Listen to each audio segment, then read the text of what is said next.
네, 경제를 이끌어가는 것 중에 하나가 바로 첨단 기술입니다. 새로운 기술은 새로운 경제를 유발하고 또 인간의 삶을 바꿔놓기도 하는데요. 꼼꼼하게 가상화폐 이슈와 첨단 IT 기술 짚어주시는 분입니다. 디지털에셋 박상혁 기자입니다. 안녕하십니까?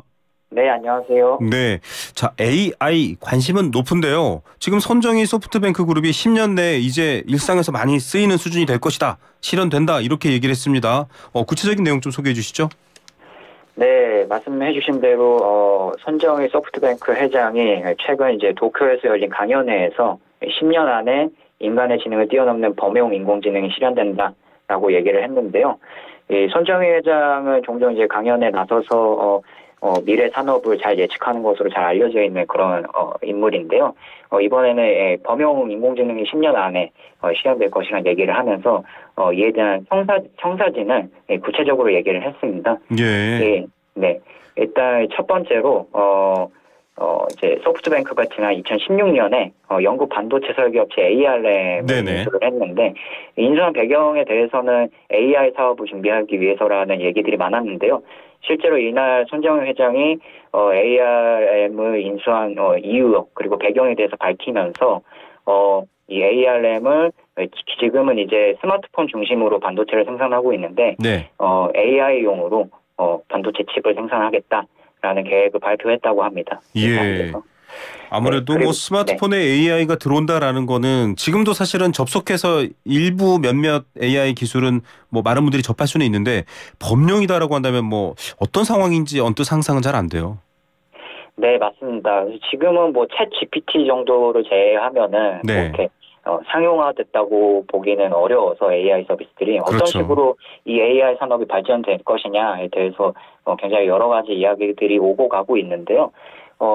손정 회장은 이거에 대해서 좀 구체적으로 마찬가지로 말은 하지 않았지만, 네. 그래도 10년 후면은 우리가 상상하는 것보다는 훨씬 큰 그런 AI 기반의 사회가 온다.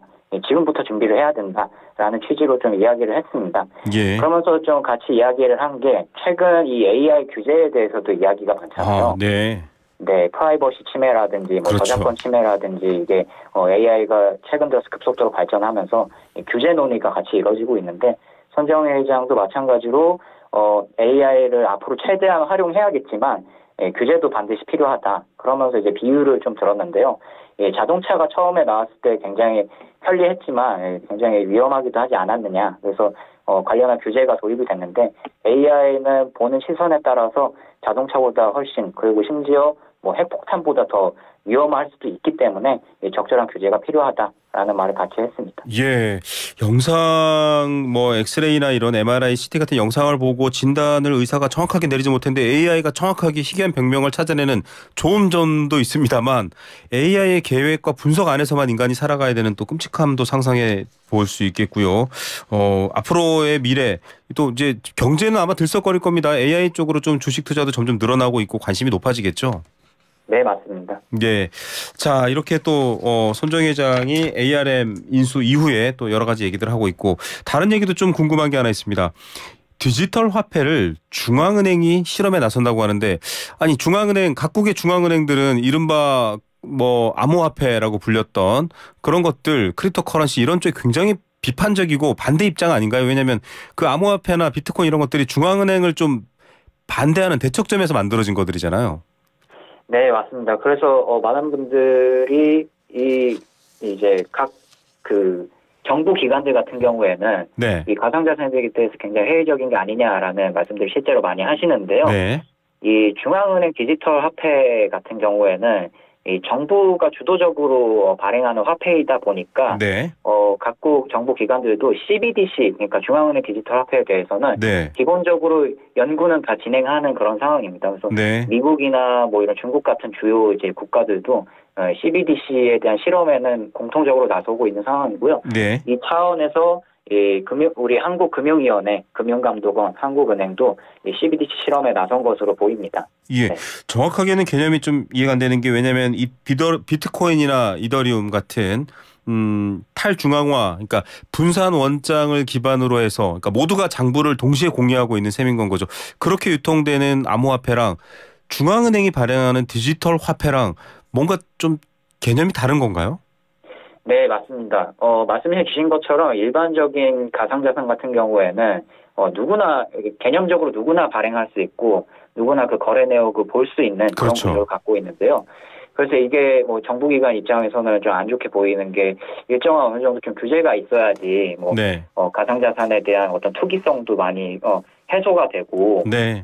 또 이제 더 이제 규제 제도권에 맞춰서 좀 더 투자자 보호를 할 수 있는 그런 측면에 기대를 할 수 있는데 네. 이건 이제 규제가 없이 아무나 발행할 수 있다가 보니까 굉장히 투자자들이 피해를 입을 가능성도 없고 그리고 남용해서 발행될 가능성도 있기 때문에 네네. 회의적으로 보는데요. 이 CBDC 같은 경우에는 일단은 정해진 기간만 발행을 할 수 있도록 설계하는 경우가 굉장히 많고요. 네. 네, 그걸 이제 프라이빗 블록체인이라고 하거든요. 예. 그래서 아무나 발행할 수 있는 구조는 아니고 일정한 자격을 갖춘 기관들이 발행할 수 있게끔 그렇게 설계가 된 화폐라고 보시면 됩니다. 네, 블록체인 기반이긴 한데 이 중앙은행적인 성격이 좀 많이 있는, 좀 더 안전한, 안정된 얘기라고 볼 수 있겠네요. 자, 그러면 다음 소식도 가보겠습니다. SK텔레콤이 9월 시범 출시한 인공지능 기반 개인 비서 서비스 에이닷, 이게 통화 내용 요약 분석 서비스가 나왔는데 이거 자칫하면 좀 프라이버시 침해되고 위험할 수 있다고요? 네, 맞습니다. 그 지난달에 말씀하신 대로 에이닷이라는 이제 통화 요약 서비스가 나왔는데요. 이게 이제 통화 요약을 AI로 해주는 서비스입니다. 네. 네, SK텔레콤에서 출시를 한 거고요. 네, 근데 이게 이제 최근에 조금 논란이 나왔는데요. 뭐 이를테면은 사실은 이 통화를 AI로 요약하는 서비스가 처음 나온 건 아니거든요. 네네. 네, 그래서 뭐 빅테크 이런 구글이나 뭐 이런 곳에서 빅테크 기업들이 이 통화를 AI로 요약하는 서비스를 이미 내놓기도 했는데요. 네. 이 서비스들 같은 경우에는 내가 이제 발신자와 수신자가 같은 소프트웨어를 사용하기 때문에 같은 이용 약관을 보고 이제 프라이버시하고 관련한 동의를 하거든요. 네. 네. 그렇기 때문에 좀 문제가 적고 두 번째로 이런 빅테크 기업들의 통화 녹음 요약 서비스 같은 경우에는 이 서비스를 시작할 때 이제 녹음을 시작합니다라는 그 문구나 음성이 이 통화 당사자들끼리 공유가 됩니다. 네. 그래서 이게 좀 문제가 적은데 이 에이닷 같은 경우에는 뭐 어떤 화상 통화 플랫폼도 아니고 그 SK텔레콤에서 이제 통화를 한 거 가지고 그거를 가지고 계속 녹음을 해서 요약을 하는 서비스잖아요. 예. 네. 그러다 보니까 이 당사자, 발신자는 이제 이 약관을 동의하고 이 정보를 수집할 수 있는데 이 통화 수신자 같은 경우에는 그 약관에 동의하지 않은 상태로 통화 녹음이 되는 거거든요. 네. 네. 그래서 이게 좀 문제가 될 수 있다라는 논란이 최근에 지금 국내에서 나오고 있는 상황입니다. 예. 뭐 통화가 혼자서 녹음을 하는 게 아니라 다른 사람과 대화를 하는 거기 때문에 여기에 프라이버시 문제는 좀 더 복잡할 것 같습니다. 자, 다른 네. 소식도 한번 들어볼게요. 오늘 여러 가지 소식들 다양하게 전해주고 계신데요. 어제 이제 김행 여성가족부 장관 후보자의 인사청문회 진행 중에 파행이 됐습니다. 지금 뭐 정치적으로 관심이 높기도 한데 여기서 또 가상자산, 뭐 코인 관련 얘기가 나오면서 조금 의혹도 나왔고요. 관심이 집중됩니다. 어떤 내용입니까? 네, 이 지난달부터 김행 여성가족부 장관 후보자에 대한 뭐 여러 가지 뭐 논란이 있었는데요. 네. 어제 나온 인사청문회에서는 이 스팀잇에서 발행된 코인에 대한 의혹이 좀 제기가 됐었습니다. 네. 이게 좀 주요한 쟁점 중에 하나가 됐고요, 인사청문회에서. 네. 내용은 뭐 이런 겁니다.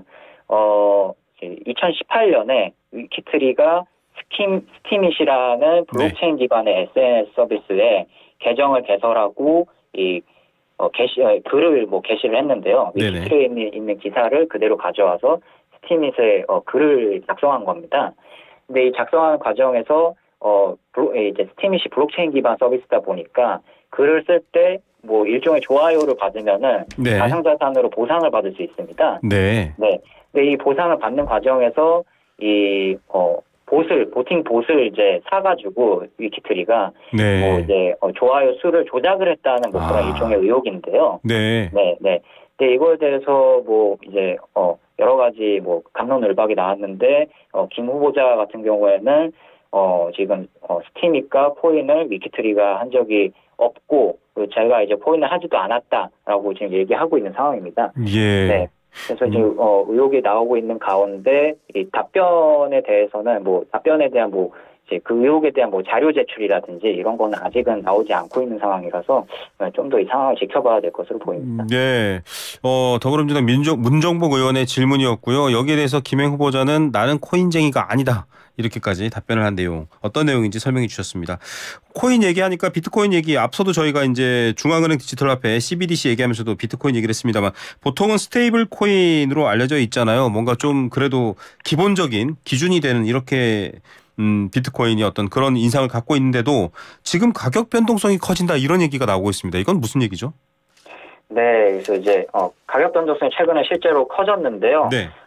이게 가상자산 같은 경우에는 대표적인 위험 자산이다 보니까 거시경제의 영향도 기본적으로 많이 받지만 네. 가상자산 시장에서만 나오는 이슈, 이를테면 비트코인 ETF가 승인된다, 만다에 대한 이슈라든지 아니면 이더리움에서 새로운 서비스가 나왔다든지 이런 이슈들이 다양하게 있을 수 있는데요. 네. 최근에는 가상자산 시장 자체의 이슈는 적어졌기 때문에 이 거시경제에 대한 변수를 굉장히 강하게 받고 있는 상황입니다. 예. 네, 마침 이 9월 말 10월 초에 들어서 지난달 말에는 미국에서 셧다운, 그러니까 연방정부의 행정이 일시적으로 중단될 수 있는 상황이 들이닥칠 뻔했거든요. 네네. 9월 말에. 근데 이게 극적으로 셧다운이 해소가 되면서 네, 이제 비트코인 같은 이제 위험 자산이 좀 상승하는 게 아니냐라는 기대감이 있었는데 실제로 네. 이게 잠깐 반영이 돼서 상승을 했었는데 10월이 되자마자 이 미국의 장기 국채 금리가 급등하고 올랐죠. 네, 그리고 이제 고용 지표가 금리 좋습니다. 네. 상승을 하는 쪽으로 금리 상승해야 되는 쪽으로 이제 발표가 되면서 네. 다시 위험 자산이 좋지 않게 되는 거 아니냐, 투자하기에 좋지 않게 되는 게 아니냐라는 우려가 나오면서 실제로 지금 비트코인을 비롯한 가상자산이 하락하고 있는 상황입니다. 예. 네. 지금 거시경제 상황에 따라서 비트코인을 비롯한 가상자산이 굉장히 크게 가격이 변동하고 있는 그런 상황입니다. 예, 저희가 미국 국채 얘기할 때 나오는 여러 가지 다른 금융 혹은 기업과 상황이 비슷하게 비트코인도 맞이하고 있다 이렇게 보이네요. 해외 소식 좀 들어보겠습니다. 메타 페이스북 또 만드는 그런 곳이죠. 메타가 인스타그램과 페이스북 등에서 사용할 수 있는 생성형 인공지능 마케팅 도구를 출시한 예정이다라고 하는데 생성형 인공지능 이거는 뭔가 막 소설도 쓰고 창작도 하는 그런 것들 아닌가요? 네, 맞습니다. 생성형 인공지능은 내가 원하는 대로 인공지능이 어떤 결과물을 내놔주는 그런 서비스를 의미하는 건데요. 네.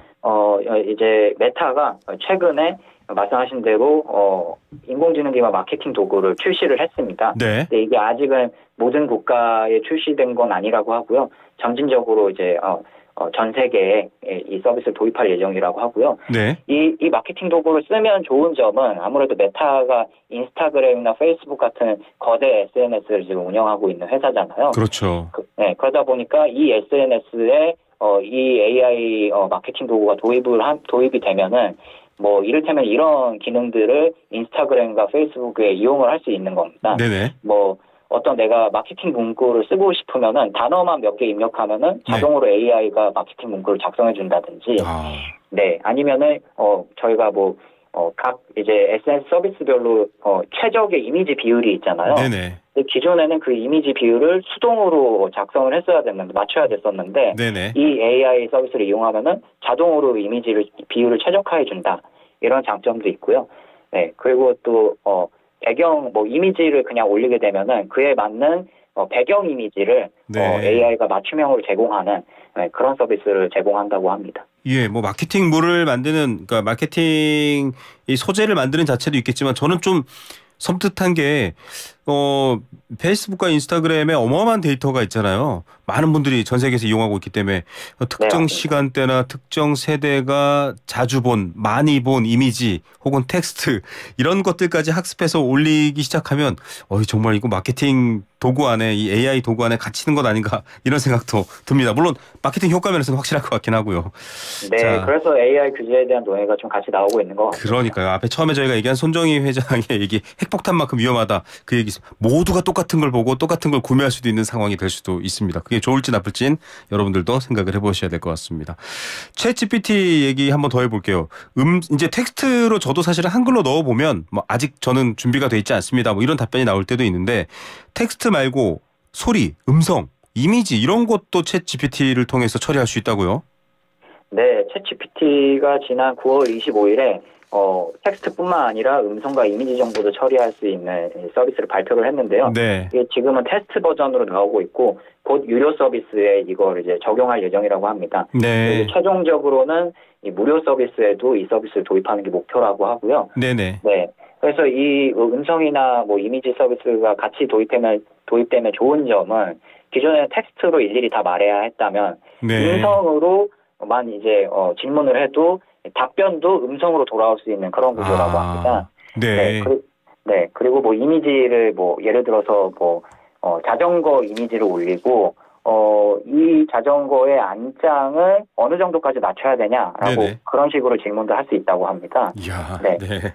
굉장히 다양하게 활용될 수도 있겠네요.